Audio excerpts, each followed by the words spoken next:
कि उस वाले क्वेश्चन में क्या दिया हुआ था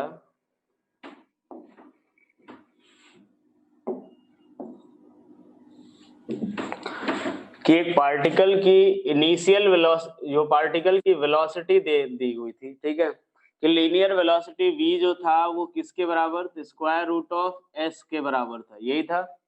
v इक्वल्स टू किसके बराबर, स्क्वायर रूट ऑफ s दिया हुआ था, और जिस सर्कुलर पाथ पे मूव कर रहा था उसका रेडियस भी दिया हुआ था कि रेडियस किसके बराबर, 1 मीटर के बराबर था। रेडियस कितना दिया हुआ था, 1 मीटर। तो हमें t इक्वल्स टू 1 सेकेंड पे, t इक्वल्स टू 1 सेकेंड पे हमें एंगल निकालना था कि थीटा इक्वल्स टू क्या होगा बिटवीन किसके, तो AC वेक्टर और A नेट वेक्टर की। क्या यही सवाल था, हाँ या ना? थीटा की वैल्यू निकालनी थी हमें AC और A नेट, यही था ना, AC दिया था। चलो यार देखते हैं कितने लोगों से हो गया बेटा, पहले ये बताओ कितने लोगों ने आंसर निकाल लिया है। बाकी सही हो या गलत हो उससे कोई मतलब नहीं, पहले आप ये बताओ कितने लोगों ने आंसर निकाल लिया है, कितने लोगों ने आंसर निकाल लिया है?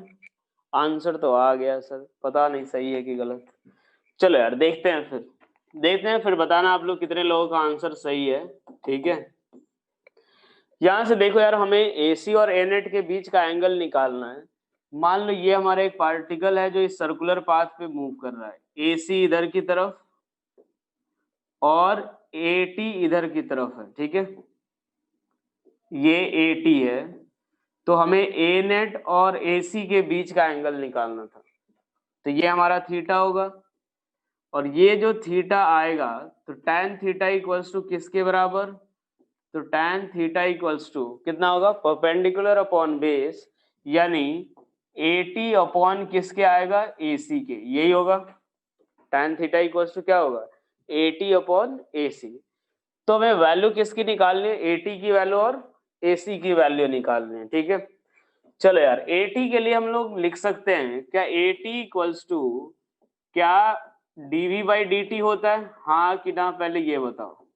AT जो होगा एक तरह से वो क्या होता है, rate of change of speed, यही होता है। AT जो होगा वो क्या होगा हमारा, rate of change of speed, यही होता है यार, ये तो बता रखा है ना।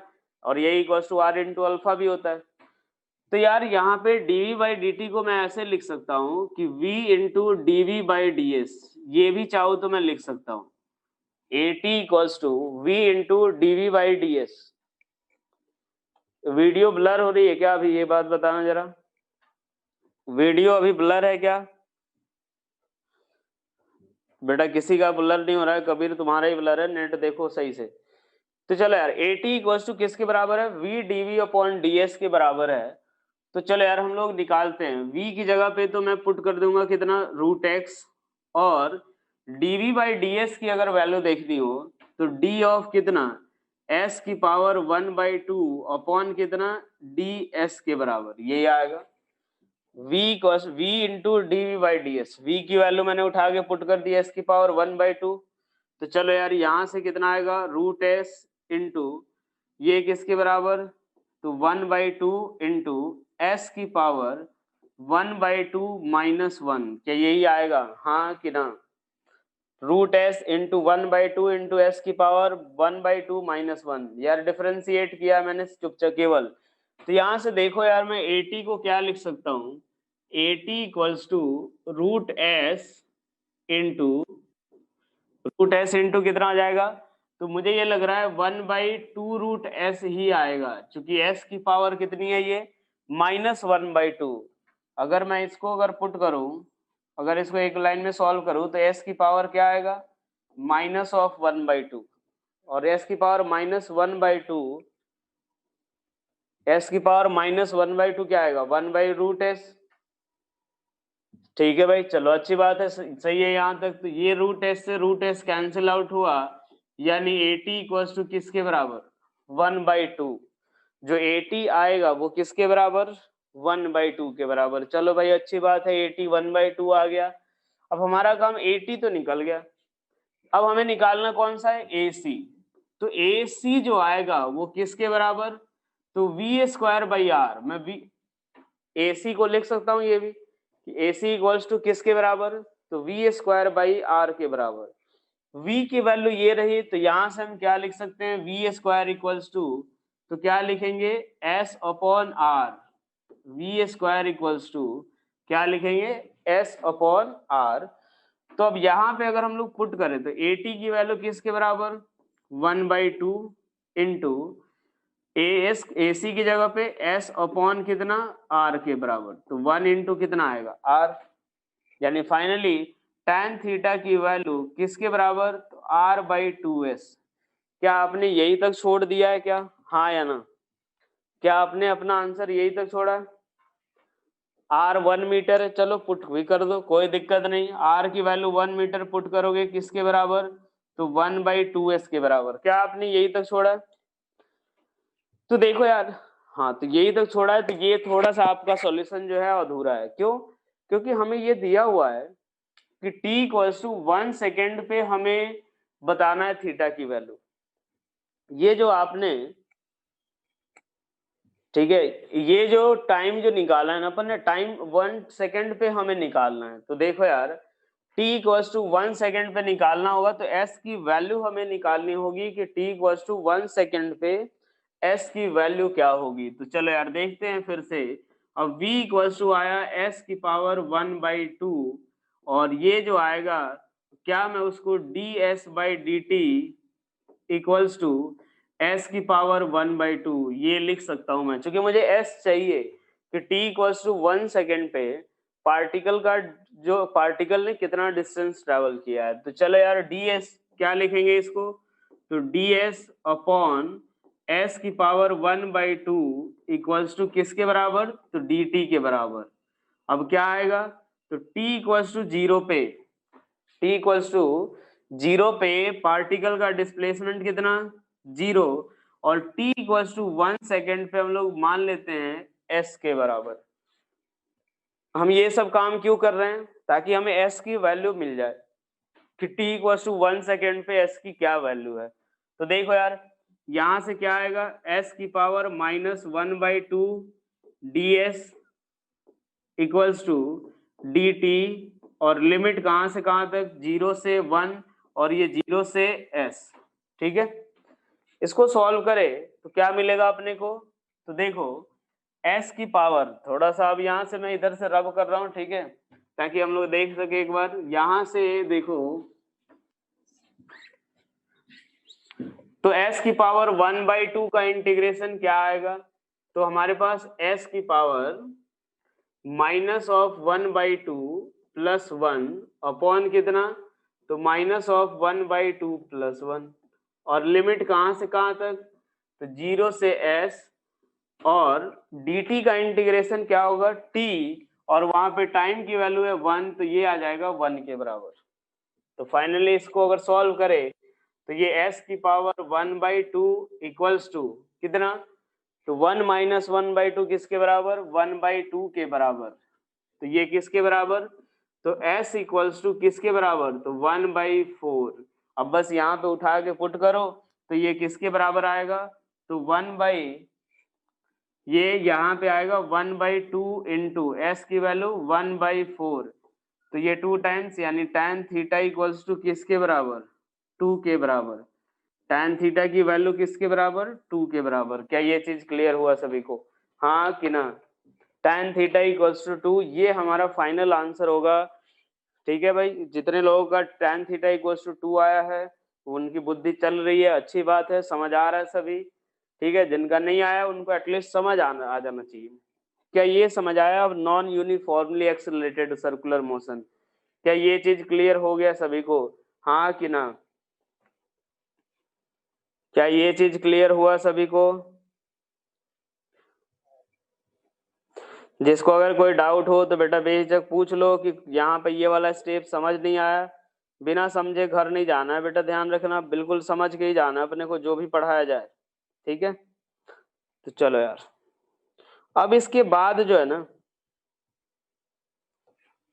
लास्ट टू स्टेप मैंने क्या किया बेटा, तो s की पावर -1/2 को इंटीग्रेट किया है। s की पावर -1/2 को जब इंटीग्रेट करेंगे, ठीक है, एस की पावर -1/2 को इंटीग्रेट करेंगे तो क्या आएगा, -1/2 + 1 अपॉन -1/2 + 1 लिमिट 0 से s equals to 1।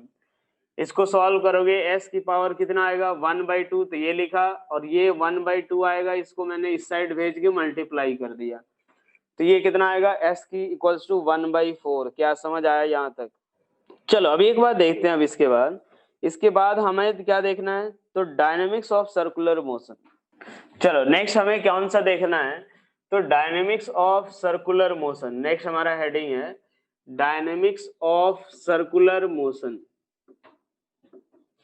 Dynamics of circular motion. अब यहां से देखो यार, अभी तक सर्कुलर मोशन का एक पार्ट चल रहा था, ठीक है, एक पार्ट अपना खत्म हो गया, ठीक है। टोटल एक तरह से देखा जाए तो इसके 3 पार्ट हो सकते हैं, कि एक तो अपना जो अभी तक पढ़ रखा हमने, दूसरा डायनेमिक्स, और तीसरा हमारा जो बैंकिंग से रिलेटेड होता है। तो दूसरा पार्ट हम लोग शुरू करने जा रहे हैं, डायनेमिक्स ऑफ सर्कुलर मोशन, ठीक है भाई। तो देखो यार, क्या एक बात बताओ, जब भी अगर मान लो किसी भी पार्टिकल को अगर सर्कुलर पाथ पे मूव करना है, तो कौन सी चीज जरूरी है उसके लिए, पहले ये बताओ। अगर मान लो एक पार्टिकल को अगर सर्कुलर पाथ पे मूव करना है, तो कौन सी चीज जरूरी है, कौन सा एक्सेलरेशन जरूरी है जिसके बिना सर्कुलर मोशन पॉसिबल नहीं है? कौन सा एक्सेलरेशन है? 2 तरह के एक्सेलरेशन होते हैं, हमने देख लिया कि एक हमारा कौन सा होता है, सेंट्रीपिटल एक्सेलरेशन, और दूसरा कौन सा होता है, टेंजेंशियल एक्सेलरेशन, ठीक है भाई। एक सर्कुलर सेंट्रीपिटल और दूसरा कौन सा, टेंजेंशियल। कौन सा एक्सेलरेशन के बिना जो हमारा सर्कुलर मोशन है वो पॉसिबल नहीं है? एसी के बिना, ठीक है भाई, ये हमें पता है। एसी के बिना जो अगर जब भी अगर मान लो एक पार्टिकल अगर ऐसे सर्कुलर पाथ पे मूव कर रहा है, तो हमेशा उस पे एक सेंटर की तरफ तो एक्सेलरेशन चाहिए ही चाहिए। ये सर्कुलर पार्ट में या सर्कुलर मोशन में एसी जो है वो can't be zero, AC zero possible नहीं हो सकता है, ठीक है। तो हमेशा अगर मान लो एटलीस्ट ये फोर्स जो होना चाहिए, ये फोर्स जरूरी है सर्कुलर मोशन के लिए, ठीक है, ये हमें पता है। अगर ये एक्सेलरेशन जरूरी है, यानी एक तरह से F इक्वल्स टू हमने पढ़ रखा है मास इनटू एक्सेलरेशन। तो क्या एक बात सोचो कि अगर कोई भी सर्कुलर मोशन हो, अगर AC नॉन जीरो, तो क्या सेंटर के डायरेक्शन में ये जो एक फोर्स हमेशा जरूरी होगा क्या? हाँ या ना? हमें पता है F इक्वल्स टू क्या होगा, mass into acceleration of centre of acceleration towards centre. तो अगर AC नॉन जीरो हो है, तो हमेशा हम लोग बोल सकते हैं कि जब भी पार्टिकल सर्कुलर पाथ पे मूव करे, तो उस पे एक सेंटर की तरफ फोर्स जरूर लगना चाहिए, चाहे अब वो कहीं से भी आए, लेकिन लगना जरूर चाहिए। तो देखो यार, अलग अलग केस में जो होता है, तो अलग अलग एजेंट्स जो होते हैं वो सेंट्रीपिटल फोर्स प्रोवाइड करेंगे। ये जो सेंटर की तरफ एक्सेलरेशन जो चाहिए, वही हमारा क्या होगा, सेंट्रीपिटल एक्सेलरेशन। नहीं कबीर, ये कंफ्यूजन नहीं होना चाहिए। अभी तक तो ये कंफ्यूजन दूर हो जाना चाहिए था आपका, कि अगर मान लो AT अगर जीरो हो जाए तो पार्टिकल सेंटर की तरफ ही चला जाएगा। क्या ऐसा पॉसिबल है क्या, ये बात बताओ पहले। नहीं है भाई, एक बात सोचो, AT का काम क्या है, उसका मैग्नीट्यूड, स्पीड का मैग्नीट्यूड चेंज करना। यार अगर AT जीरो हुआ तो ठीक है भाई, AT अगर जीरो है तो स्पीड कांस्टेंट होगा, कोई दिक्कत नहीं, मैग्नीट्यूड चेंज नहीं होगा स्पीड का, लेकिन पार्टिकल तो सर्कुलर पाथ पे मूव करेगा। AC का काम क्या होता है, डायरेक्शन चेंज करना, और वो डायरेक्शन चेंज होता रहेगा, पार्टिकल सर्कुलर पाथ पे मूव करता ही चला जाएगा। तो ये मत सोचना कि अगर AT जीरो हो गया तो पार्टिकल इधर की तरफ चला गया। यार एक बार देखो, पार्टिकल की वेलोसिटी इधर होती है, पार्टिकल का एक्सेलरेशन इधर होता है। ऐसा नहीं होता कि पार्टिकल की वेलोसिटी भी इधर होती है, एक्सेलरेशन भी इधर होता है, तब जाकर के वो सेंटर की तरफ चला जाता है। यहाँ पे पार्टिकल की वेलोसिटी इधर की तरफ, सेंट्रीपिटल एक्सेलरेशन इधर की तरफ। तो ये एक बात ध्यान रखना कि ये जो है वो सेंटर की तरफ होता है, लेकिन वेलोसिटी हर जगह उसके परपेंडिकुलर होती है। तो ऐसा नहीं कि AT जीरो हुआ तो नीचे चला जाएगा या सेंटर की तरफ चला जाएगा। क्लियर हुआ कबीर, हाँ या ना, ये बताओ। क्लियर हुआ कॉन्सेप्ट जो बता रहा था? सर AC का मैग्नीट्यूड होता है, AC का मैग्नीट्यूड होता है, नहीं समझा मैं क्या पूछ रहा हूँ भाई। AC का मैग्नीट्यूड तो होगा ही, यार दुनिया में हर एक क्वांटिटी का मैग्नीट्यूड तो होता ही है यार, एसी का मैग्नीट्यूड तो होगा, क्यों नहीं होगा मैग्नीट्यूड, एसी का की वैल्यू वगैरह। यार अभी ये सब सवाल पूछ रहे हो तुम लोग, मुझे सदमे में पहुंचाओगे क्या? इतना सारा सवाल कर लिया, बताओ यार, इतने बार एक्सप्रेशन देख लिया, ये सब एक्सप्रेशन होता तो यही सब तो मैग्नीट्यूड होगा, हाँ या ना? क्या ये क्लियर? हाँ या ना? चलो अभी एक बात देखो यहाँ पे, अगर मान लो मैं ये चीज बोलूं कि ये हमने देख लिया कि जब भी अगर पार्टिकल सर्कुलर पाथ पे मूव करेगा तो उसके लिए क्या चाहिए, एक सेंटर की तरफ फोर्स चाहिए, ठीक है, सेंटर की तरफ फोर्स चाहिए, और उसकी वैल्यू किसके बराबर, तो एफ सी इक्वल्स टू क्या लिख सकते हैं, F C equals to M into A C. ये जो है वो जरूरी है, और इस फोर्स को हम लोग क्या बोलते हैं, सेंट्रीपिटल फोर्स, सेंट्रीपिटल फोर्स, ये चीज ध्यान रखना, इस फोर्स को हम क्या बोलते हैं, तो सेंट्रीपिटल फोर्स बोलते हैं, ठीक है भाई। क्या लिखे देंगे कि if a body moves on a circular path, if a body moves on a circular path, ठीक है, moves on a circular path, then there must be, then there must be a force, there must be a force, अरे यार, moves on a circular path, then there must be a force towards center, towards center of the circle, towards center of the circle, ठीक है, circle, and that force is called, and that force is called centripetal force, force is called centripetal force, इस force को हम क्या बोलेंगे, centripetal force, ठीक है, और इसको किससे डिनोट करते हैं, तो एफ सी से, और उसकी वैल्यू किसके बराबर, एम इंटू ए सी के बराबर। क्या यहाँ तक सभी को पहले क्लियर हो गया क्या, हाँ या ना, पहले ये बताओ, यहाँ तक क्लियर हो गया सभी को, हाँ या ना? तो अब एक बात देखो, अब ये जो सेंट्रीपिटल फोर्स है वो अलग अलग केस में अलग अलग एजेंट्स प्रोवाइड करेंगे, ठीक है, ये इसका मतलब समझते हैं, होगा जरूर, चाहिए भी, बिना इसके सर्कुलर मोशन पॉसिबल नहीं है। तो देखते हैं कि कौन अलग अलग एजेंट्स, मतलब कौन अलग अलग केस में कौन प्रोवाइड कर रहा है सर्कुलर ये सेंट्रीपिटल फोर्स, तो उसके बारे में देख लेते हैं, ठीक है। जैसे मान लो ये आया कि सपोज एक, ये सन के चारों तरफ, ये हम लोग मान के चलते हैं सन के चारों तरफ जो अर्थ जो रिवॉल्व करता है वो कैसे पाथ पे करता है, सर्कुलर पाथ पे मान के चलते हैं, ये हमारा मान लो अर्थ है और ये सन, ठीक है। तो सन के चारों तरफ अर्थ जो है वो चार रिवॉल्व कर रहा है, ऑलमोस्ट मान के चलते हैं हम लोग कि कैसे पाथ पे रिवॉल्व करता है, सर्कुलर पाथ पे, कैसे पाथ पे, सर्कुलर पाथ पे रिवॉल्व करता है। तो इस पे भी, इस वाले केस में भी एक सेंटर की तरफ फोर्स चाहिए, इस वाले केस में भी एक सेंटर की तरफ फोर्स चाहिए। तो वो सेंट्रीपिटल फोर्स कौन प्रोवाइड करता है, तो gravitational force between, gravitational force, यार एक चीज तो याद पता होगा कम से कम कि हर एक बॉडी जो है जिसके पास मास होता है वो दूसरी बॉडी पे अट्रैक्टिव फोर्स लगाता है, ये चीज तो पता होगा, हाँ या ना?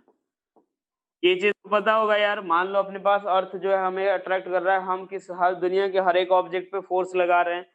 तो अब एक बात देखो, ये ग्रेविटेशनल फोर्स, ये जो सन जो है इस अर्थ के ऊपर इस डायरेक्शन में ग्रेविटेशनल फोर्स लगाता है, और वही सेंट्रीपिटल फोर्स के बराबर होता है कि अर्थ सन के जो है अर्थ के ऊपर जो ग्रेविटेशनल पुल एग्जर्ट करता है, ग्रेविटेशनल फोर्स एग्जर्ट करता है, वो सेंट्रीपिटल फोर्स प्रोवाइड करता है। सेंट्रीपिटल फोर्स कोई अलग से ऐसा नहीं होता है कि हाँ mv²/r एक कोई दूसरा आदमी लगा के आता है, लगाता है, ऐसा नहीं होता है। सेंटर की तरफ जो नेट फोर्स जो लगता है ना वो इसके बराबर होता है।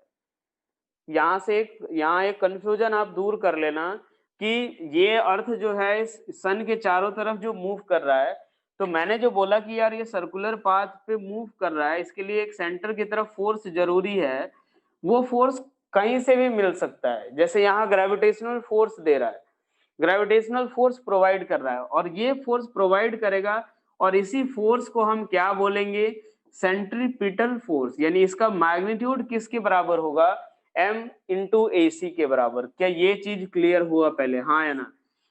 सेंट्रीपिटल फोर्स कोई ऐसा नहीं कि मैं अलग से कोई एक, जैसे नॉर्मल होता है कौन टेंशन होता है, वैसे सेंट्रीपिटल फोर्स कोई अलग हो गया। मैं ये बोल रहा हूँ कि सेंटर की तरफ जो नेट फोर्स लगता है वही किसके बराबर होता है, तो सेंट्रीपिटल फोर्स के बराबर। क्या ये कॉन्सेप्ट क्लियर हुआ। नेट फोर्स अभी बताऊंगा मैं, ये कांस्टेंट स्पीड से मूव करेगा तभी नेट होता है, अदरवाइज नहीं होता। अभी पहले ये चीज, सेंटर की तरफ जो फोर्स लग रहा है वही हमारा क्या होता है, सेंट्रीपिटल फोर्स। अब हो सकता है कि वो नॉर्मल के कारण लगे, जैसे मान लो एक ऐसा बाउल ले लिया अपन ने, इसमें एक बॉल अगर ऐसे सर्कुलर पाथ पे मूव कर रहा है, सोचो ये ऐसे सर्कुलर पाथ पे अगर मूव कर रहा है, तो मैं इसका एफबीडी बनाऊं तो क्या होगा, एक ऊपर की तरफ नॉर्मल लगेगा और नीचे की तरफ mg। क्या ये चीज तो आप क्लियर है। अगर इस बाउल के अंदर ये अगर बॉल अगर मूव कर रहा है, तो एक ऊपर के डायरेक्शन में नॉर्मल लगेगा और नीचे के डायरेक्शन में mg। तो जो n माइनस सेंटर की तरफ कौन सा फोर्स आएगा, n माइनस mg। यार सेंटर की तरफ तो यही लगेगा, हाँ कि ना। सेंटर की तरफ तो नेट फोर्स, ये जो इस अभी के हिसाब से नेट फोर्स तो यही है n माइनस, तो ये हमारा सेंट्रीपिटल फोर्स होगा, ये हमारा सेंट्रीपिटल फोर्स के बराबर होगा, यानी m इंटू ए सी के बराबर। यहाँ पे होगा तो जो ग्रेविटेशनल फोर्स होगा वो सेंट्रीपिटल फोर्स के बराबर होगा, यानी mass into acceleration of centre of mass, sorry acceleration towards centre. Clear. मान लो हमने एक स्ट्रिंग से, ये रहा एक स्ट्रिंग, और स्ट्रिंग से एक ब्लॉक को कनेक्ट कर लिया, और उस केस में मैं ऐसे रोटेट करा रहा हूँ, मतलब ऐसे रोटेट करा रहा हूँ, इस तरह से आप लोग रोटेट कराते हो ना कभी, जैसे स्ट्रिंग से बांध लिया उसके बाद ऐसे रोटेट करा रहे हो, तो उस केस में इधर एक टेंशन फोर्स लगेगा इस ब्लॉक के ऊपर, सेंटर की तरफ, सेंटर की तरफ एक टेंशन फोर्स लगेगा, और वो जो टेंशन फोर्स होगा वो सेंट्रीपिटल फोर्स के बराबर होगा। क्या ये चीज क्लियर हुआ। मतलब हमेशा देखो यार, कोई ना कोई एक फोर्स जरूर लगेगा जो कि सेंट्रीपिटल फोर्स के बराबर होगा, ठीक है। जब मान लो एक पार्टिकल ऐसे सर्कुलर पाथ पे मूव कर रहा है, तो ये अपने पास अगर सपोज ये कार वगैरह ऐसे सर्कुलर पाथ पे मूव कर रहा है, तो इस पे भी फ्रिक्शन वगैरह जो लगेगा वो सेंट्रीपिटल फोर्स प्रोवाइड करेगी, ठीक है। सेकेंड वाला, पहले ये चीज समझ आया, बाकी सारा केस समझ आ गया नमन। मैं बोल रहा हूँ कि जो ऊपर के डायरेक्शन में एक नॉर्मल लग रहा है, नीचे के डायरेक्शन में mg, तो यार ऊपर के डायरेक्शन में नेट फोर्स कितना होगा, n माइनस mg, और n माइनस mg जो होगा वो हमारा सेंट्रीपिटल फोर्स के बराबर होगा, ठीक है। थर्ड क्वेश्चन, थर्ड में देखो, जैसे मान लो एक रस्सी को से ऐसे ब्लॉक को बांध के ऐसे रोटेट करा रहा हूँ, तो इस ब्लॉक के ऊपर एक सेंटर की तरफ कौन सा फोर्स लगेगा, सिर्फ टेंशन। अब टेंशन लगेगा तो वही सेंट्रीपिटल फोर्स के बराबर होगा, जो टेंशन लगेगा वही किसके बराबर, तो सेंट्रीपिटल फोर्स के बराबर। लास्ट वाले केस में देखो, लास्ट वाले केस में क्या लग रहा है, तो ये कार ऐसे मूव कर रहा है, ठीक है, तो इस ये भी अगर एक सर्कुलर ट्रैक पे मूव कर रहा है, तो इस पे भी एक चाहिए सेंटर की तरफ फोर्स, वो किसके द्वारा प्रोवाइड किया जाएगा, तो फ्रिक्शन के द्वारा। क्या क्लियर हुआ ये चीज, हाँ या ना। क्या ये चीज क्लियर हुआ पहले, हाँ या ना। जब भी अगर देखो यार, यहाँ पे कौन प्रोवाइड कर रहा है, सेंटर की तरफ फोर्स। लास्ट में अभी लास्ट वाले पार्ट में अभी आगे चल के काफी ज्यादा पार्ट डिस्कशन होगा, तो अभी उतना नहीं समझना, बस ये समझो कि फ्रिक्शन इस केस में सेंटर की तरफ लगता है, और ये फ्रिक्शन जो होगा वो हमारा किसके बराबर होगा, सेंट्रीपिटल फोर्स के बराबर, ठीक है भाई।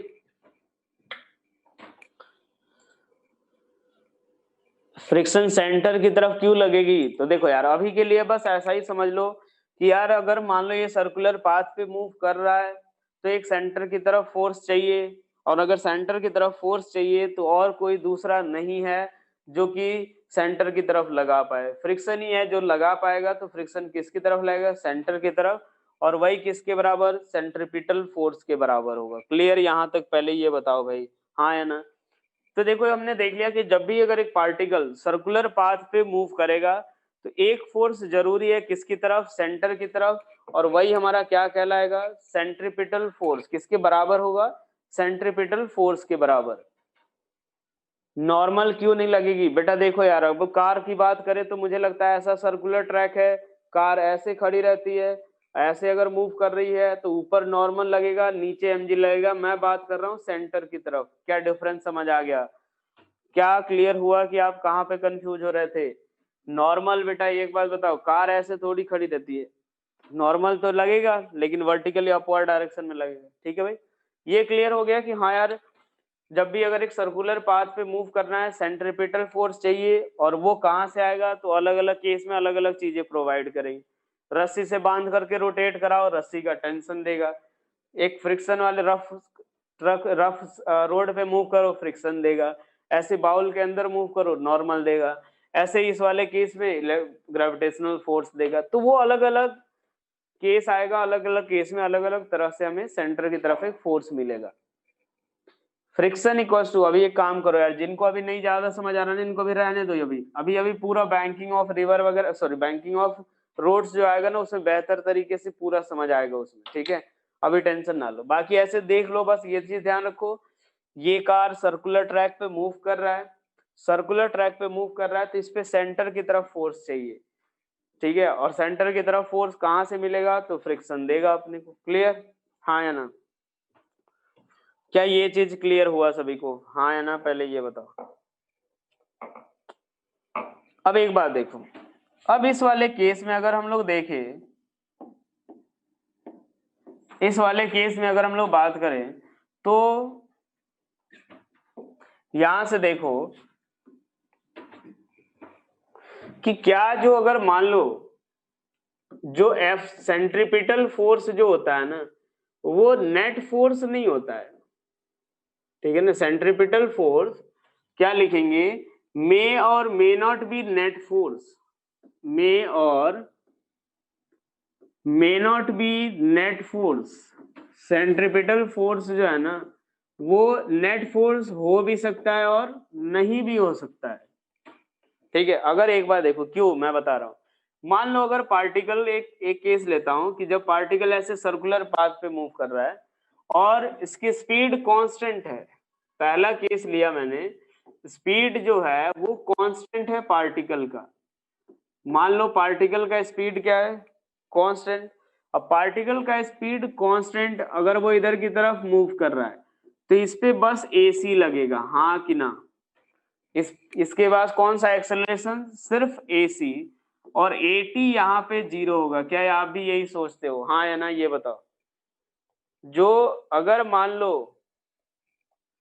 स्पीड कांस्टेंट है तो उस केस में केवल सेंटर की तरफ फोर्स लगेगा, at 0 के बराबर होगा। चलो यार, at अगर 0 हुआ तो उस केस में एक ही फोर्स लगेगा सेंटर की तरफ, यानी एफ नेट जो होगा वो किसके बराबर, तो एफ सी के बराबर। लेकिन सेकंड केस अगर मान लो मैं देख रहा हूं कि स्पीड जो है वो कांस्टेंट नहीं है, स्पीड जो है वो कांस्टेंट नहीं है, यानी हो सकता है कि स्पीड इंक्रीज हो रहा हो या डिक्रीज हो रहा हो। अरे बस अभी देखो, अब फिर से एक डाउट आया कि ऐसे तो सर पार्टिकल सेंटर की तरफ चला जाएगा। अभी मैंने थोड़ी देर पहले ही एक बच्चे का सेम डाउट आया था। मैंने क्या बोला था कि देखो यार, सेंटर की तरफ नहीं जाएगा पार्टिकल। जरा एक बार सोचो कि एक वेलोसिटी पार्टिकल का इधर की तरफ है, ac इधर की तरफ है। देखो बेटा, एक बात पहली चीज मैं आपको एक क्लियर करता हूँ, आप ये मत सोचना कि पार्टिकल जो है जिस डायरेक्शन में फोर्स लगता है उस डायरेक्शन में जाता है। पार्टिकल जो अपना मोशन जो है, उस मोशन का डायरेक्शन वेलोसिटी डिसाइड करता है। कौन डिसाइड करेगा? वेलोसिटी, ना कि फोर्स डिसाइड कर देगा। ठीक है, जैसे मान लो सोचो मैं अगर ऐसे जा रहा हूं, मुझे कोई फोर्स अगर पीछे की तरफ लगा रहा है, तो मैं सडनली जिस समय लगाना शुरू करेगा मैं उस समय टर्न होकर अपोजिट डायरेक्शन में नहीं जाऊंगा। पहले मेरी वेलोसिटी धीरे धीरे डिक्रीज होगी, उसके बाद फिर उस डायरेक्शन में जाऊंगा। हाँ या ना? पहले मेरी वेलोसिटी डिक्रीज होगी, उसके बाद होगा ऐसा। पहले मेरी वेलोसिटी डिक्रीज होगी, 0 होगी, उसके बाद मैं डायरेक्शन चेंज करूंगा। तो एक बात ध्यान रखो कि यहाँ पे इस केस में पार्टिकल की वेलोसिटी इधर की तरफ है, एक्सेलरेशन इधर लग रहा है, तो ऐसे थोड़ी पार्टिकल इधर चला जाएगा यार। एसी का काम होता है डायरेक्शन चेंज करना, वो डायरेक्शन चेंज करता रहेगा। यहां से देखो ये AC अपने पास, AC का काम क्या है, डायरेक्शन चेंज करना। यहाँ आएगा तो वेलोसिटी इधर की तरफ, AC इधर की तरफ, यहाँ आएगा तो वेलोसिटी इधर की तरफ, AC इधर की तरफ। तो ये V और AC हमेशा परपेंडिकुलर रहेंगे और पार्टिकल का डायरेक्शन AC जो है वो क्या करेगा, पार्टिकल का डायरेक्शन चेंज करता जाएगा और पार्टिकल सर्कुलर पाथ में मूव करेगा, ना कि वो अपनी वेलोसिटी में मूव करना छोड़ के सेंटर की तरफ चला जाएगा। क्लियर हुआ ये चीज, हाँ या ना? क्या ये चीज क्लियर हुआ सभी को? चलो अब एक बात देखो, हाँ तो मैं बोल रहा हूँ अगर स्पीड कांस्टेंट नहीं हुआ, मान लो चेंज इंक्रीज भी हो सकता है डिक्रीज भी हो सकता है, उस केस में अगर बात करें तो ये पार्टिकल पे सेंटर की तरफ एक AC लगेगा, यानी इस डायरेक्शन में एक सेंट्रीपिटल फोर्स लगेगा। और अगर स्पीड कांस्टेंट नहीं है तो क्या टैंजेंट की तरफ भी एक फोर्स लगेगा, हाँ कि ना? तो क्या टैंजेंट की तरफ भी एक फोर्स लगेगा? तो लो भाई, टैंजेंट की तरफ एक फोर्स लगा तो इधर के डायरेक्शन में एक टेंजेंशियल फोर्स FT वेक्टर, हाँ या ना? AT होगा, या तो इधर हो जाए या इधर हो जाए, कोई दिक्कत नहीं भाई, रहेगा तो परपेंडिकुलर ही। तो अब मैं अगर F नेट बोलूं, अगर F नेट फोर्स बोलूं तो वो मेरे हिसाब से ये आएगा, F नेट वेक्टर जो आएगा वो किसके बराबर, FC vector plus FT vector आएगा। नेट फोर्स जो आएगा वो किसके बराबर, FC vector plus FT vector, यही आएगा। और FC प्लस अगर मान लो नेट फोर्स का मैं मैग्नीट्यूड निकालूं तो वो किसके बराबर, तो स्क्वायर रूट ऑफ कितना, FC square plus FT square. क्या ये समझ आया सभी को? नेट फोर्स की अगर बात करें तो वो किसके बराबर, FC square plus FT square. और ये बेटा ध्यान रखना, मुझे लग रहा है ग्रेटर देन किससे है, FC से, ये किससे, FC से ज्यादा है। और अगर मान लो मैंने थीटा की वैल्यू निकाली, ये इसके साथ थीटा निकाला कि कितना नेट फोर्स, तो tan थीटा की वैल्यू मैं क्या लिख सकता हूँ, tan theta equals to perpendicular upon base, क्या आएगा, FT अपॉन कितना, तो FC आएगा। और यहां से फिर से m इंटू AT अपॉन कितना, m इंटू AC के बराबर, यानी फाइनली यही आएगा AT अपॉन AC, किसके साथ, with AC vector, with AC vector. क्या ये चीज क्लियर हुआ सभी को, हाँ कि ना? फटाफट बोलो, क्या यहाँ तक क्लियर हुआ कि यार एक पॉइंट हमें ये क्या पता चला कि जो सेंट्रीपिटल फोर्स होता है वो नेट फोर्स हमेशा हो ऐसा जरूरी नहीं होता है, हो सकता है कि वो नेट फोर्स के बराबर भी हो सकता है तो नहीं भी हो। FC इज ग्रेटर ही क्यों, FC ग्रेटर, FC ग्रेटर कहाँ लिखा मैंने भाई, महक बेटा FC कहाँ ज्यादा मैंने लिखा है, मैंने तो FT ज्यादा लिखा है, सॉरी FT, F नेट जो है वो ज्यादा होगा FC से। यार मान लो दो फोर्स का अगर रिजल्टेंट निकाल रहे हैं तो वो तो इसके मैग्नीट्यूड से तो ज्यादा ही होगा, अरे हाँ या ना, ये बताओ यार। जो FC जो होगा, FC और FT का जो रिजल्टेंट होगा वो तो FC से ज्यादा ही होगा। क्या ये चीज क्लियर हुआ?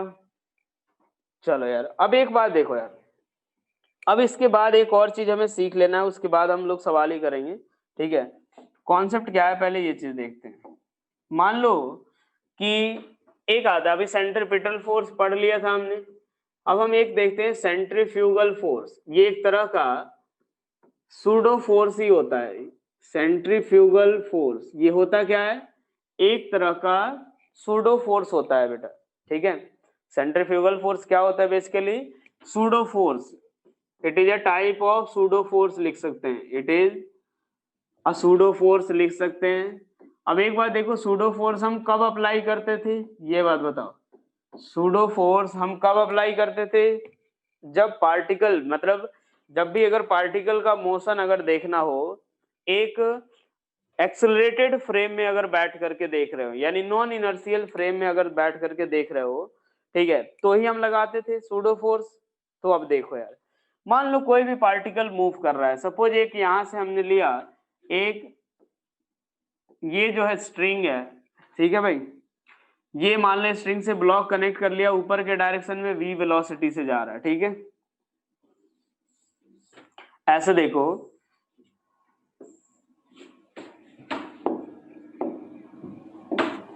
ये मान लो एक ऐसा सर्कुलर पाथ पे एक पार्टिकल मूव कर रहा है, ठीक है, और हो क्या रहा है, तो स्ट्रिंग से एक ब्लॉक को कनेक्ट कर लिया अपन ने, स्ट्रिंग से एक ब्लॉक को कनेक्ट किया है और वो इस डायरेक्शन में कितनी v स्पीड से जा रहा है, और इस पे अब एक बात देखो, क्या अगर ये v स्पीड से जा रहा है, मैं नॉर्मल अगर मेथड से करो, ठीक है, तो देखो हम लोग अगर मैं इसके ऊपर बैठ के देखो, नॉर्मल मेथड अभी देखेंगे, दोनों से सेम ही आता है, इसके ऊपर अगर बैठ करके देखें तो एक बात बताओ, क्या इसके पास एक्सेलरेशन है, हाँ या ना, इस ब्लॉक के पास क्या एक्सेलरेशन है, हाँ या ना, जब अगर ये ब्लॉक अगर सर्कुलर पाथ पे मूव कर रहा है तो क्या इसके पास एक एक्सेलरेशन है, किसकी तरफ, सेंटर की तरफ है भाई, चलो अच्छी बात है, सेंटर की तरफ।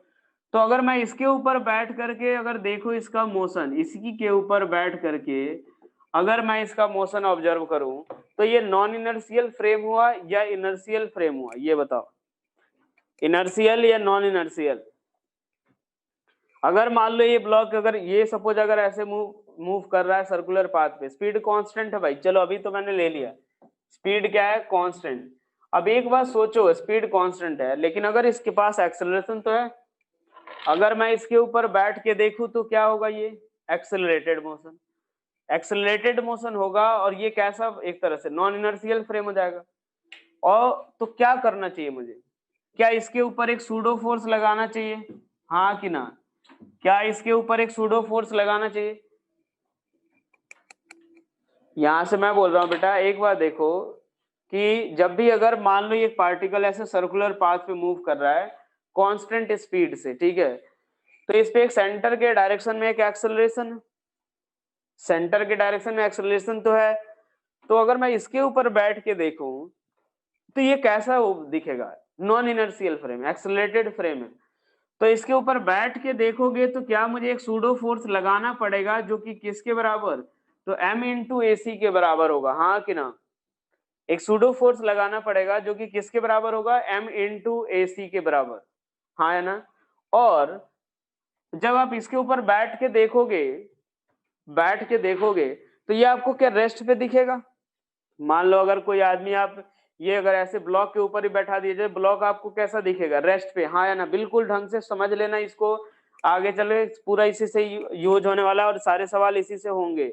मैं ये बोल रहा हूँ कि अगर मान लो ये सर्कुलर पाथ पे मूव कर रहा है, एक सूडो फोर्स लगेगा, क्यों, क्योंकि ये एक्सेलरेशन इसके पास है और इसके ऊपर बैठ के देख रहे हैं, मतलब सूडो फोर्स लगेगा।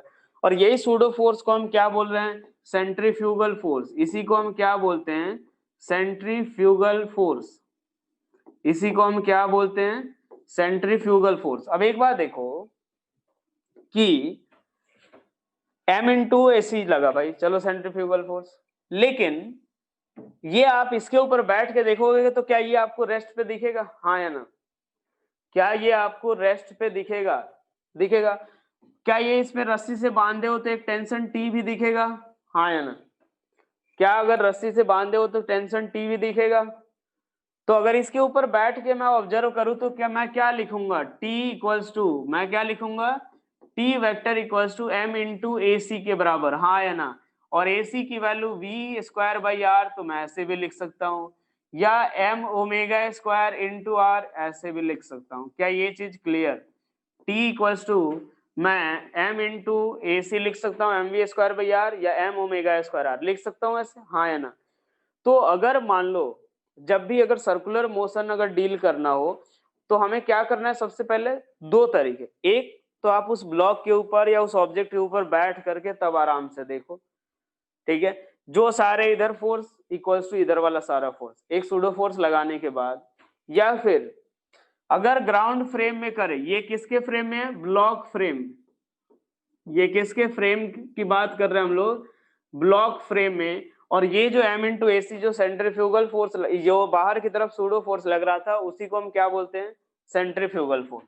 अगर मान लो मैं ग्राउंड के फ्रेम में देखूं, ठीक है, किसके फ्रेम में, ग्राउंड के फ्रेम में अगर मैं देखूं, तो अब एक बात देखो, ग्राउंड के फ्रेम में अगर मैं देख रहा हूं तो क्या दिखेगा हमें कि ये एक ब्लॉक है और ये ऐसे सर्कुलर पाथ पे मूव कर रहा है v वेलोसिटी से, तो इस पे एक टेंशन t लगेगा, हाँ कि ना, इस पे एक टेंशन t लगेगा, और वो t सेंटर की तरफ जो लगेगा वही सेंट्रीपिटल फोर्स प्रोवाइड करेगा, हाँ कि ना? ये जो टेंशन T होगा वही हमारा सेंट्रीपिटल फोर्स प्रोवाइड करेगा, हाँ या ना? ये बताओ, जो टेंशन T लगेगा वही क्या प्रोवाइड करेगा? Centripetal force. तो मैं लिखूंगा T equals to F C equals to M into A C equals to M into V square by R equals to M into omega square into R के बराबर। क्या दोनों से सेम इक्वेशन? हाँ या ना? क्या दोनों से हमें सेम इक्वेशन मिलेगा? तो चाहे तो आप इससे कर सकते हो, इससे, बाकी मेरा सजेशन है आप इससे करना, कि जो भी ब्लॉक सर्कुलर पाथ पे मूव करे ना, आप उसके ऊपर आराम से बैठ जाओ, फिर एक बाहर की तरफ सेंट्रीफ्यूगल फोर्स लगाओ और देखो कौन कौन सा फोर्स दिखेगा, और आपको आराम से वो रेस्ट पे दिखना चाहिए। ठीक है, समझ आया? हाँ कि ना? क्या ये चीज क्लियर हुआ? ये बताओ भाई, क्या ये चीज क्लियर हुआ? चलो एक सवाल मैं बताता हूँ, सेंट्रीफ्यूगल फोर्स का यूज समझ आया? कहाँ पे करना है? एक तरह का सूडो फोर्स होता है। क्यों लगाते हैं? क्योंकि जो ब्लॉक सर्कुलर पाथ पे मूव करेगा, वो उसके ऊपर बैठ करके देखने पे ये नॉन इनर्शियल फ्रेम होगा, तो सूडो फोर्स बाहर की तरफ लगेगा, और वही हमारा क्या है? सेंट्रीपिटल। मैं बोल रहा हूँ कि अगर ग्राउंड पे खड़े आदमी की बात करें तो उसके लिए एक इधर की तरफ टेंशन T लगेगा, ठीक है? AT बेटा मैंने क्या लिखा है यहां से देखो, स्पीड कांस्टेंट। स्पीड क्या है? कांस्टेंट। स्पीड जो है वो कांस्टेंट है, तो AT क्यों लगेगा? ठीक है, अब एक बात देखो, अब सारे केसेज आएंगे धीरे धीरे बेटा। अब मैंने ये तो तरीका बताया कि ऐसे डील करना है, अब AT AC सारा दोनों एक साथ सब आएगा। ठीक है, अब तो सवाल ही करने हैं बस इसमें, अब पूरा बस सवाल ही है सर्कुलर मोशन में, और कुछ नहीं है, सवाल करते जाना बस। अब एक बात देखो, मैं बोल रहा हूँ ग्राउंड पे अगर आप खड़े होकर के देख रहे हो तो आपको ये सर्कुलर पाथ में मूव करता हुआ दिखेगा, तो एक टेंशन T लगेगा इधर की तरफ, और कोई फोर्स नहीं लगेगा, तो हम क्या बोलेंगे? हमें पता है कि सेंटर की तरफ जो यहाँ पे जो फोर्स लगेगा वो सेंट्रीपिटल फोर्स के बराबर। तो मैंने क्या लिखा? T equals to F C equals to ये। क्या समझ आ गया वंदना? तुमने बोला था रिपीट कर दो सर, कर दिया, समझ आया? हाँ या ना? चलो यार, अब आगे बढ़ते हैं। अब देखो एक सवाल मैं कर रहा हूँ, बाकी फिर उसके बाद आप लोग करते जाना, ठीक है भाई? यहां से देखो एक सवाल ये दे रखा है, ये एक टॉप व्यू की बात कर रहे हैं, मतलब हॉरिजॉन्टल टेबल पे रख के हम लोग ये सारा चीज, ये मैं पहले ही बता रहा हूँ टॉप व्यू है। आप ऊपर से देख रहे हो ये सारी चीजें एक टेबल पे हो रही है, और वहां पे टेबल के ऊपर हमने क्या किया है? एक स्ट्रिंग से दो ब्लॉक को बांध रखा है। ये अपने पास ये कितना? 2 kg, और ये किसके बराबर? 1 kg के बराबर, ठीक है भाई? ये लेंथ 1 मीटर, ये वाला लेंथ 1 मीटर, और ये ऐसे ओमेगा इक्वल्स टू 2 रेडियन पर सेकेंड से रिवॉल्व हो रहा है, ठीक है भाई? मतलब क्या किया हमने कि एक दो स्ट्रिंग से दोनों ब्लॉक बांध रखा है, टेबल पे ऐसे रख रखा है, और ऐसे ऐसे सर्कुलेट करा रहे हैं। समझ आया? कंडीशन समझ आया कैसे कर रहे हैं हम लोग? हाँ या ना? तो अब देखो यार कैसे सॉल्व करना है पहले, ठीक है भाई? सॉल्व हमें निकालना क्या है? तो यहाँ पे मान लो टेंशन T1 और यहाँ मान लो टेंशन T2। तो ये हमें क्या निकालना है? तो T1 और T2 की वैल्यू निकालनी है, T1 और T2 की वैल्यू निकालनी है। चलो यार, अब यहां से बात करें तो इस वाले केस में अगर हम लोग देख रहे हैं कि दोनों ब्लॉक का, अगर हम लोग पहले इसके ऊपर आप बैठो फिर इसके ऊपर बैठो, कुछ नहीं करना अपने, ये ओमेगा से जा रहा है तो क्या हर किसी का ओमेगा सेम? हाँ या ना? इसके ये भी ओमेगा से जाएगा, ये भी ओमेगा से, हाँ या ना? पहले ये बताओ यार कैसे? तो एक बात सोचो, जब ये रस्सी थीटा एंगल मूव करेगा अगर टी टाइम में, तो दोनों के दोनों ब्लॉक कितना थीटा एंगल मूव करेंगे, हाँ या ना? ये अगर थीटा मूव करके यहाँ आ रहा है तो ये भी थीटा ही मूव करेगा, दोनों का ओमेगा सेम होगा, ध्यान रखना। अब एक बात देखो यार, मैं क्या कर रहा हूँ, इस 2 kg ब्लॉक के ऊपर बैठ रहा हूँ, ठीक है? इस 2 kg ब्लॉक के ऊपर बैठ रहा हूँ फॉर 2 kg, फॉर 2 kg अगर बात करें, 2 kg के ब्लॉक पे अगर बैठे, तो एक बार देखो, आप अगर इसके ऊपर बैठ रहे हो तो एक टेंशन T और दूसरा इस डायरेक्शन में M इंटू कितना लगेगा भाई? T की जगह पे T2 लिखते हैं, और एक कितना तो m omega square into r, और ये r की वैल्यू r2 लिख लो। r2 की वैल्यू किसके बराबर ये बताना जरा। R2 की, यार ये सेंट्रीफ्यूगल फोर्स लगा रहा हूं मैं। R2 की वैल्यू किसके बराबर, 2 मीटर के बराबर। बहुत बढ़िया। क्या आपको ये ब्लॉक रेस्ट पे दिख रहा है, हाँ कि ना?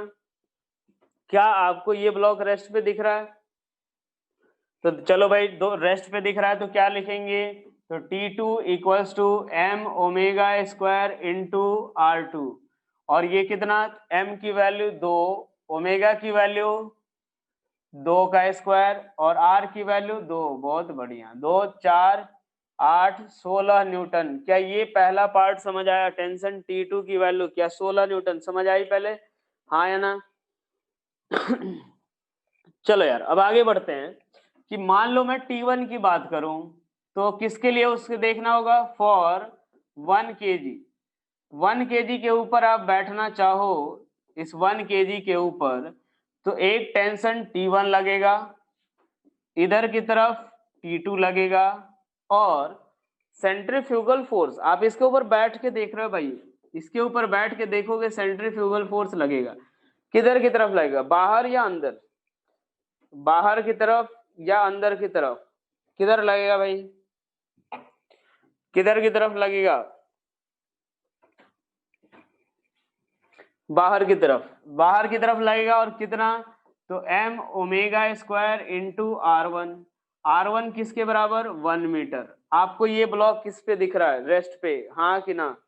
किस पे दिख रहा है, रेस्ट पे दिख रहा है। तो चलो भाई, यानी इधर का फोर्स इक्वल्स टू उधर, तो T1 इक्वल्स टू क्या लिखोगे, T2 plus m omega square into कितना, R1। तो T1 T2 की जगह 16 प्लस m1 ओमेगा स्क्वायर, तो 2 का स्क्वायर, R1 की वैल्यू 1 किसके बराबर, 16 प्लस 4 कितना आ जाएगा, 20 न्यूटन के बराबर। क्या आपको समझ आया पहले, हाँ या ना, ये बताओ। पहले पर सेंट्रीफ्यूगल क्यों नहीं लगा? ये लगा तो है भाई सेंट्रीफ्यूगल, कहाँ हो? सेंट्रीफ्यूगल लगाया तो है मैंने, m ओमेगा स्क्वायर R2। हाँ, सूडो फोर्स, वही सूडो फोर्स को ही हम लोग सेंट्रीफ्यूगल बोलते हैं। सेंट्रीफ्यूगल ही आप लोग भी बोलना यहाँ पे। ये बाहर की तरफ लगा तो रखा मैंने, हाँ 2 kg वाले पे लगाया तो है बेटा सेंट्रीफ्यूगल। ये रहा T2 इधर की तरफ, यहाँ पे यही तो 2 kg है, इधर की तरफ ये सेंट्रीफ्यूगल ही तो है हमारा। यहाँ इस पे टेंशन T2 भी लगेगा, रस्सी दोनों तरफ अटैच है ना। क्लियर हुआ सभी को? पहले ये बताओ, हाँ कि ना? क्या ये क्लियर हो गया आपको? समझ आया कैसे डील करना है? अगर आप नॉर्मल से भी करते तो क्या करते, तो इधर T equal to m omega square R2, फिर T1 इधर T2 इधर, और T1 minus T2 equal to m omega square R1 करते। समझ आया? एक बार उस मेथड से भी बता दो, क्या नॉर्मल से? ये पहले क्लियर हुआ तब बताओ यार, पहले ये क्लियर हो गया हो तो बताओ। ऐसा नहीं कि दोनों मिला के कंफ्यूज हो जाओ फिर समझ ही नहीं आया कैसे कर रहे, ये पहले बताओ। क्लियर, हाँ या ना? पहले ठीक है ना? तो अगर मान लो उस वाले मेथड से अगर करें हम लोग, ठीक है, उस वाले मेथड से भी करके देख लेते हैं। 16 और 20 आंसर है, वही लाने की कोशिश करेंगे, नहीं आएगा तो जबरदस्ती लाएंगे। चलो देखो यार भाई, यहां से मैं क्या बोल रहा हूँ, 2 kg का FBD बनाओ। ग्राउंड पे खड़े होकर के देख रहे हो, क्या सिर्फ T2 दिखेगा, हाँ कि ना? क्या सिर्फ आपको T2 दिखेगा? ग्राउंड पे खड़े हो, T2 दिखेगा। ये किसके रेस्पेक्ट में सब, विथ रेस्पेक्ट टू ग्राउंड। अगर ग्राउंड के रेस्पेक्ट में देखें तो हमें सिर्फ T2 दिखेगा, और जो सेंटर की तरफ जो नेट फोर्स अगर दिख रहा है तो T2 इक्वल्स टू क्या लिखोगे, m omega square into R2 के बराबर, हाँ या ना? ये 16 न्यूटन ही आएगा क्योंकि सेम इक्वेशन।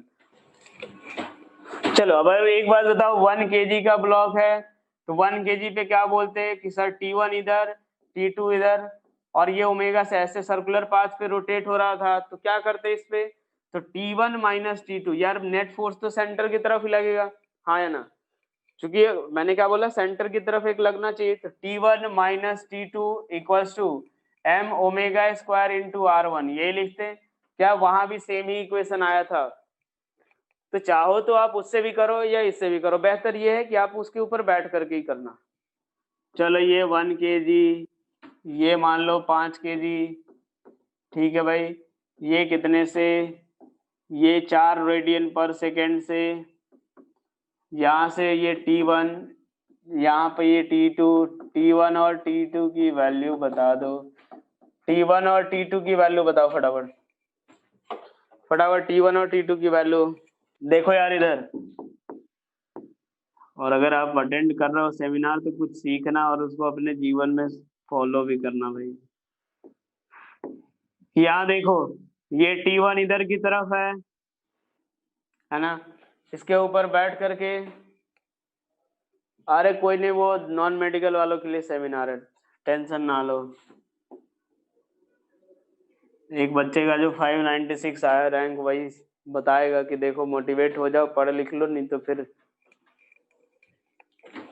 चलो देखो आप लोग का भी होगा, टेंशन ना लो, मेडिकल वालों आप लोग का भी होगा सेमिनार, आप लोग का AIR 151 से आया होगा। चलो देखो इधर, ये कितना आ जाएगा, m omega square into R1 की वैल्यू किसके बराबर, 2 मीटर, इसके ऊपर कोई बैठ के देख रहा है, सूडो फोर्स लगेगा, T1 equals to m omega square R1, T1 5 omega square 16, R1 2 किसके बराबर, 16 5 80 160 न्यूटन, हाँ कि ना, अरे यही लगेगा ना यार।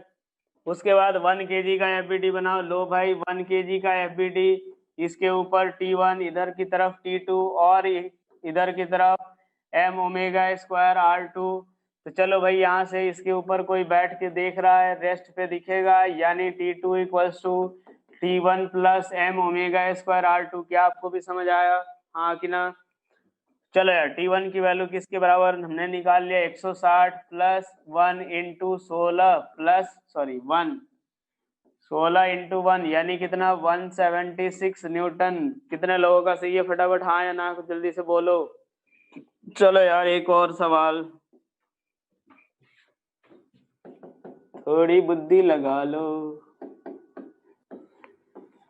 ये एक ब्लॉक है, मान लो मास m की वैल्यू 2 kg, ठीक है भाई, ये ऐसे v से, इस समय पार्टिकल की वेलोसिटी v की वैल्यू 4 मीटर पर सेकेंड, और ये radius r equals to 1 metre. Pendulum का नाम सुने हो ना, ऐसे जैसे मान लो हैंग करके मैं ऐसे ऐसे ऑसिलेट कराऊं, यही है, एक बॉल बांध दिया, इससे 1 मीटर का एक बॉल लेंथ है, कितनी यहाँ वेलोसिटी 4 मीटर पर सेकेंड है, टेंशन की वैल्यू।